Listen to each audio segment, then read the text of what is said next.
प्रत्येक ठिकाणी शेतकऱ्याला पाणी कसं मिळेल, त्याचं सिंचनासाठी त्याची गरज कशी भागेल, हे जर नियोजनबद्ध कार्यक्रम केला असता तर आज माझी ही एवढी जी बाग आहे ती जळून गेली नसती। आज ह्याच खोडव्याच्या पिकाला आज तुम्हाला घड दिसले असते, परंतु केवळ पाण्याच्या अभावामुळं आज एवढा मोठा लाखो रुपये केलेला खर्च आहे तो हा खर्च माझा वाया जातो। आज मला त्याची भरपाई कोण देणार?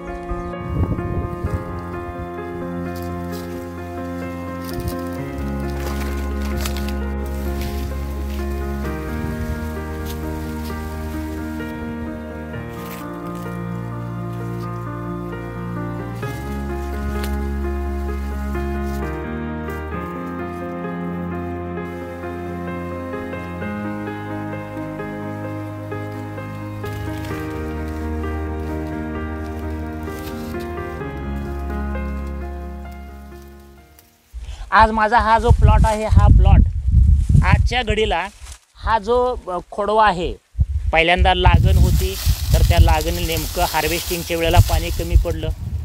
पाणी कमी का पडलं तर उजनी धरणाचं जे काही 63% साठा होता तर त्याचं नियोजन व्यवस्थित केलं गेलं नाही। कारण पाणी ज्या वेळेला पाणी चालू असतं, ह्याच्यामधून मोठ्या कॅनलमधून पाणी चालू असतं, 2-2 महिने अडीच महिने पाणी बंद केलं जात नाही, विनाकारण ते पाणी वेस्ट जातं।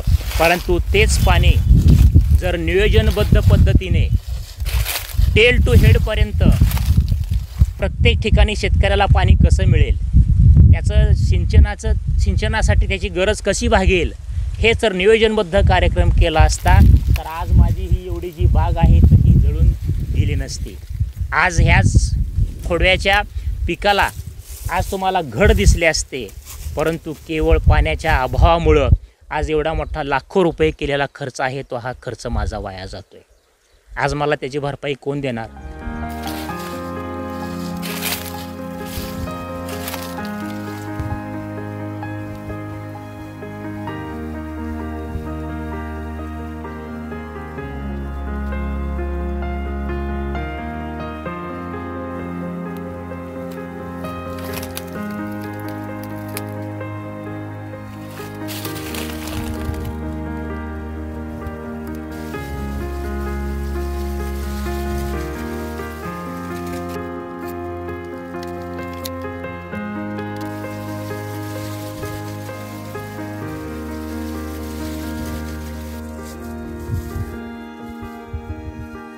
शासन येतं, पंचनामा करतं, फॉर्मॅलिटी वापरतं, परंतु प्रत्यक्ष मात्र शेतकऱ्याच्या पदरामध्ये निराशाच पडते। आणि याची जाणीव कुठंतरी आपल्या शासनाने केली पाहिजे। या शासनाने शेतकऱ्यांच्या जे काही आर्थिक समस्या आहेत, अनेक अडचणी आहेत, त्याच्यावर गांभीर्यानं विचार केला पाहिजे आणि योग्य असा आणि कायमस्वरूपी असा तोडगा काढला पाहिजे, असं मी तुमच्या माध्यमातून सरकारला विनंती करत आहे।